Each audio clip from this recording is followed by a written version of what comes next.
Bonjour mes frères et sœurs, je suis Donita. La fois passée, je vous avais parlé des choses dont le Seigneur nous avait parlé et je vous avais dit que j'ai encore beaucoup de choses à vous dire par rapport à ce que le Seigneur avait dit. Alors, nous avons parlé de chercher premièrement le royaume des cieux. Nous avons parlé des potentialités et puis nous avons parlé des feux étrangers dans une seule vidéo. Alors aujourd'hui, je viens continuer. Euh, Nous allons parler aujourd'hui de le fait des dieux. Alors, nous allons prier avant de commencer. Merci. Éternel, nous te bénissons, toi qui es le roi de rois, toi qui es le Dieu puissant. Merci pour ta grâce, ta faveur que tu as mis dans notre vie. Seigneur Jésus, nous venons, Seigneur, faire ce que tu veux que nous puissions faire comme travail. Éternel, touche les cœurs des uns et des autres, Éternel. Seigneur, nous sommes devant toi maintenant. Que toi seul tu parles, Jésus. Fais que le cœur des gens, Seigneur, soit prêt à te recevoir. Toi seul, enseigne ton peuple au nom de Jésus. Nous avons ainsi prié que ton esprit soit avec nous, nous accompagne du début à la fin, au nom de Jésus. Que tout ce qui est distraction, nous les chassons au nom de Jésus. Amen. Alors, comme je disais, nous allons parler aujourd'hui des faits des dieux. Lorsque nous parlons des faits des dieux, dans la Bible, on voit là où le fait des dieux descend pour détruire des choses, là où le fait des dieux descend pour les holocaustes et tout. Mais aujourd'hui, nous allons parler du fait des dieux dans un contexte autre, dans le contexte où le Seigneur dit ceci, le fait des dieux, c'est sa lumière. L'effet de Dieu, c'est la lumière qu'il déverse en nous. L'effet de Dieu, c'est les pouvoirs que le Seigneur dépose en nous. C'est son onction, l'onction que nous avons quand nous recevons le Seigneur Jésus comme notre Seigneur et Sauveur et nous sommes nés de nouveau. Et Dieu dépose quelque chose en nous. C'est pour nous éclairer. C'est pour que nous puissions marcher avec lui, pour que nous puissions continuellement marcher éclairé et demeurer dans la vérité et dans sa présence. Car Jésus est la lumière du monde. La lumière, c'est la parole de Dieu. Nous connaissons tous que la lumière de Dieu, c'est la parole de Dieu. Alléluia. Que le Seigneur soit béni. Partout où vous passez, vous allez dégager cette lumière-là que le Seigneur a déposée en vous. Automatiquement, quand le Seigneur vient dans votre vie, il dépose des choses en vous. Alléluia, gloire au Seigneur. Et cette lumière-là doit être aussi propagée, partagée partout vers les autres. On ne doit pas retenir cette lumière-là pour nous-mêmes. Nous devons au contraire dégager cette lumière et partager la lumière avec d'autres personnes. Donc, le feu de Dieu, alléluia, ce sont les manifestations visibles des dieux dans notre vie, pendant notre parcours du christianisme ou de la vie chrétienne. Donc, je reprends encore. Les faits des dieux, ce sont les manifestations visibles que le Seigneur dépose en nous, dans notre vie, que nous allons marcher avec, nous allons avoir cela continuellement, ça va dégager en nous et ça va nous aider pour que nous puissions accomplir toutes les tâches que le Seigneur nous donne ici sur la terre pendant notre marche de la vie chrétienne. Alors, comment s'est transformé? Comment se transmet ce feu des dieux? Quand nous, c'est par l'effusion. Quand nous acceptons notre Seigneur et Sauveur, il y a quelque chose, comme j'ai dit, que le Seigneur met en nous pour que nous puissions marcher avec lui. Comme nous avons vu les apôtres dans Actes, quand vous lisez dans Actes des apôtres 2, vous allez voir que l'Esprit de Dieu est descendu sur eux. Et tous, ils ont changé, ils ont complètement changé. Ils ont enlevé la peur, ils ont commencé à servir Dieu, ils ont commencé à marcher avec les seigneurs, ils ont changé leur vie, ils ont abandonné tout ce qu'il faut. Tout ça, c'est l'effet de Dieu en eux, qui a travaillé en eux et a commencé à marcher avec eux. Ils ont commencé à marcher avec l'Esprit de Dieu et ils ont laissé l'Esprit de Dieu guider leur vie. Alléluia. La Bible nous dit encore ceci dans Matthieu, nous allons lire Matthieu 28. Dans Matthieu 28. Oui, nous allons lire dans Matthieu 28, verset 19. Verset 19, je lis au nom de Jésus. Jésus s'étant approché leur parla ainsi. Tout pouvoir m'a été donné dans le ciel et sur la terre. Dans le verset 28, ça c'était le verset 18, 19, on dit ici. Allez, faites de toutes les nations des disciples, les baptisant au nom du Père et du Fils et du Saint-Esprit. Donc, Dieu nous demande, alléluia, d'aller faire des disciples. Quand nous recevons l'effet des dieux, quand nous recevons la présence des dieux en nous, ce n'est pas pour rien. On reçoit l'effet des dieux pour que nous puissions aller et faire des disciples.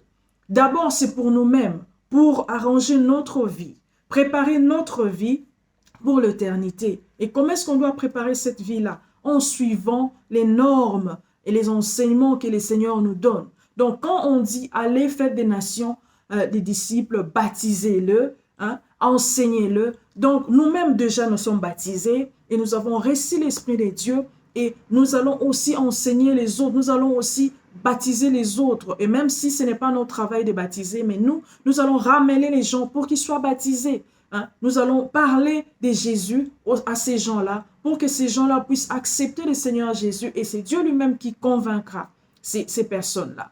Donc notre travail c'est aller, c'est un ordre que le Seigneur nous donne. Il nous donne cet ordre-là pour que nous puissions accomplir sa volonté, continuer le travail que Jésus avait commencé et les disciples ont enchaîné et nous aussi à notre part, à notre tour, nous allons aussi continuer à faire l'œuvre de Dieu pour que plusieurs âmes soient sauvées. Qu'est-ce qu'il faut faire maintenant? Alléluia, pour que nous ne puissions pas rétrograder. Quand on a déjà connu le Seigneur, mais il y a beaucoup de choses qui se passent dans notre vie et nous perdons cette envie-là de servir le Seigneur et tout, nous perdons cela. Mais la Bible nous dit ceci, nous allons lire dans Psaume, oui, nous allons lire dans Psaume 1, chapitre 1, versets 1 à 3. Je lis au nom de Jésus. Heureux l'homme qui ne marche pas selon les conseils des méchants, qui ne s'arrête pas sur la voie des pécheurs et qui ne s'assied pas en compagnie des moqueurs, mais qui trouve son plaisir dans la loi de l'Éternel et qui médite nuit et jour la parole de Dieu. Il est comme un arbre planté près d'un courant d'eau.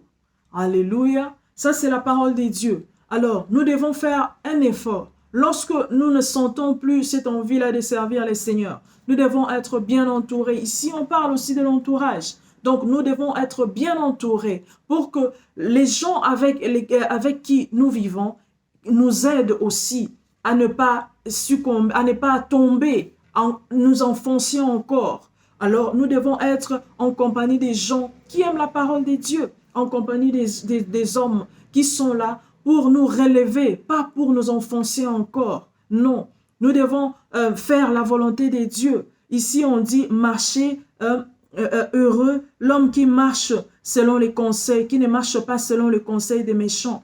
Donc, nous devons avoir des gens qui donnent des bons conseils, les conseils qui viennent de la Bible, les conseils que le Seigneur aimerait que nous puissions avoir.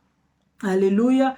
Nous ne devons pas être en compagnie de ceux-là qui se moquent des autres. Lorsque quelqu'un tombe, les gens sont là pour se moquer d'eux. Combien de pasteurs qui tombent? Combien des enfants de Dieu qui tombent, qui ne sont pas relevés à cause de beaucoup de gens qui sont en train de leur enfoncer encore. Mais au contraire, quand quelqu'un tombe, nous devons prier pour lui continuellement. Le Seigneur m'avait dit quelque chose. Il y avait une femme le Seigneur lui avait béni. Le Seigneur l'avait béni. Pourquoi? Parce qu'il y avait quelqu'un, un homme de Dieu qui était tombé, pas tombé parce qu'il a fait l'adultère, non, mais la vie chrétienne, la vie spirituelle, il n'avait plus la vie spirituelle. Et vous pouviez le voir comme ça. Mais cette femme-là priait chaque jour pour cet homme-là. Et le Seigneur a dit, cet homme-là, cette femme-là, Dieu l'a béni pour cela. Alors Dieu va te bénir si toi tu prends ton temps pour prier pour quelqu'un qui est tombé ou encore pour l'aider à se relever.